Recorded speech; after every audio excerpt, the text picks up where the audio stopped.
Demonstrations and divisiveness, a lot of finger pointing a day after every NFL team took part in some kind of protest during the national anthem. The Steelers, one of the teams making the biggest headlines. It comes after President Trump criticized players who don't stand and salute the flag before the game.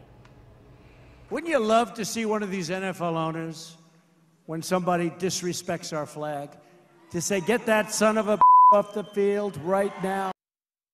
The president called for those players to be fired, which is what reportedly sparked the league-wide demonstration.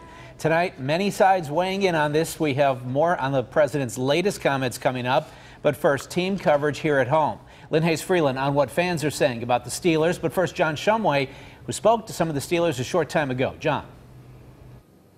Yeah, in fact, they brought the captains out to talk about it today. In just 2 days, Wednesday, they'll be back on this practice field behind me getting ready for the Ravens. But today, it was all about the aftermath from yesterday's game and not really about the football. It's all about the anthem protest, which the Steelers now say was misunderstood in what they did.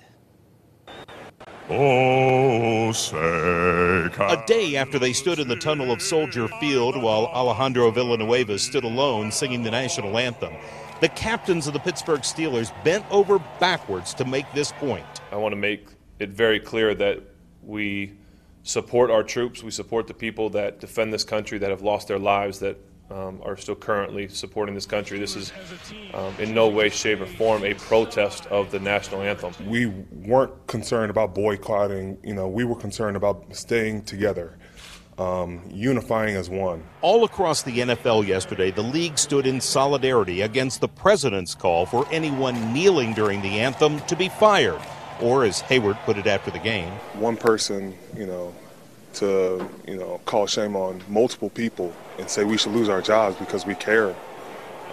That's just not right. Roethlisberger and Coach Mike Tomlin made it clear that there were Steelers who wanted to kneel during the anthem yesterday.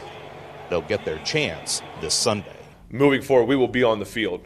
What we do when we're out there is yet to be determined. Luckily, it's not the night before a game at 10:30 at night when we have to make a decision. I know I want to be on the field, Cam wants to be on the field, and the guys in that locker room want to be on the field. So we will plan to be on the field this week in Baltimore.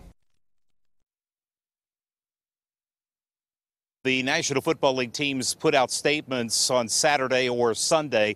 Art Rooney II saying, I hope that eventually we come together as a nation to respect the diverse opinions that exist and work together to make our communities better for all of our citizens. Now, during the briefing this afternoon, Ben Roethlisberger said something that was kind of interesting, and that is that Alejandro Villanueva was never supposed to be by himself at the end of that tunnel.